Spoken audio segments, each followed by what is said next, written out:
কেন্দ্রীয় কর্মী পরিষদের সদস্য অ্যাডভোকেট ডক্টর মোহাম্মদ হেলাল উদ্দিন। হেলাল উদ্দিন ভাইকে তার আলোচনা পেশ করার জন্য অনুরোধ করছি।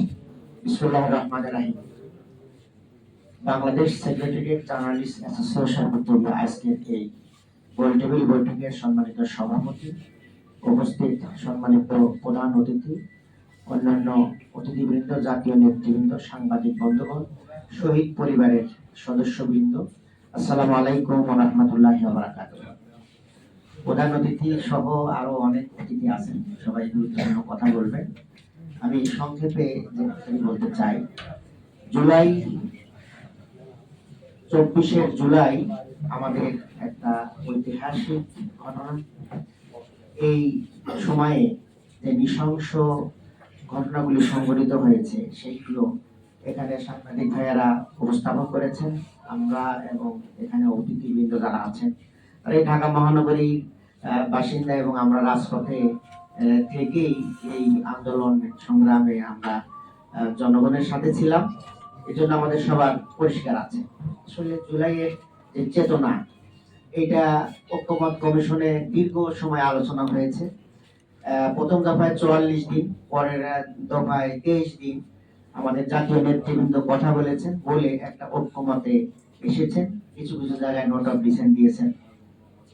এখন এই ঘোষণা হয়তো 5 তারিখে হবে, কিন্তু এই ঘোষণা আইনের মাধ্যমে যদি কার্যকর না হয় তাহলে এই কিছু কাগজের মধ্যে থেকে যাবে। আপনারা জানেন নেটওয়ার্ক আন্দোলনের এখানে পুরোদা ব্যক্তিত্ব এখানে আছেন। সেই সময়ে 3 দলের রূপরেখা একটা করা হয়েছিল, কিন্তু পরবর্তীতে কিন্তু কোনো সরকারই সেই 3 দলের রূপরেখা কেউ বাস্তবায়ন করে না। আইনের মাধ্যমে যদি বাস্তবায়িত হয়ে যায় তাহলে সেটা হয়। আপনারা জানেন আমাদের শহীদ প্রেসিডেন্ট জিয়াউর রহমান উনি ৫ম সংশোধনী যেটা করেছিলেন সেটা কিন্তু আইনের মাধ্যমে উনি গেজেট, এরপরে সেটা গণভোটের মাধ্যমে এটা কার্যকর হয়েছিল। দেখেন শেখ হাসিনা এই ৫ম সংশোধনীকে বাতিল করেছে, বাট এখানকার কিছু মানে সংবিধানের যেগুলো আবশ্যক বিষয় সেগুলো ৫ম সংশোধনী বাতিল হয়েছে, বাট অনেক আইন তার ভিতরে রেখে দেওয়া বাধ্য হয়েছে। এই জন্য আইনের মাধ্যমে না আসলে এটা কিন্তু কাগজের মধ্যে থেকে যাবে। এই জন্য আমরা চাই জুলাইয়ের এই ঘোষণা যেটা হতে যাচ্ছে এটা যেন আইনের মাধ্যমে হয়। আর একটা বিষয় হলো এই আন্দোলনে সবার অংশগ্রহণ আছে। আমরা কেউ ক্রেডিট আমরা নেওয়ার চেষ্টা না করি। এখানে আপামর জনসাধারণ নিয়ে যাওয়ার কারণেই এই হাসিনার বিদায় হয়েছে। এর আগে কিন্তু আমরা রাজনৈতিক দলগুলো দীর্ঘ আন্দোলন করেছি, সকল মানুষকে আমরা সম্পৃক্ত করতে না পারার কারণে হাসিনার বিদায় হয় নাই। এই আন্দোলনে সবার অংশগ্রহণ ছিল, কৃষক, শ্রমিক, মেহনতি মানুষ থেকে শুরু রাজনৈতিক নেতৃবৃন্দ সবাই আমরা ছিলাম।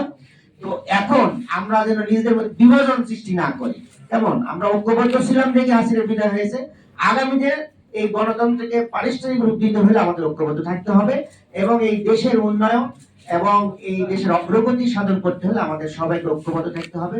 আমি আশা করব আমরা যারা হাসিনার বিদায় করেছি সেই সকল দলগুলো আমরা সবাই যেন ঐক্যবদ্ধ থেকে আমরা ভূমিকা রাখি। এবং আজকের এই অনুষ্ঠানে আমাদের দাওয়াত দেওয়ার জন্য ধন্যবাদ জানিয়ে আমার কথা এখানে শেষ করছি। আসসালামু আলাইকুম।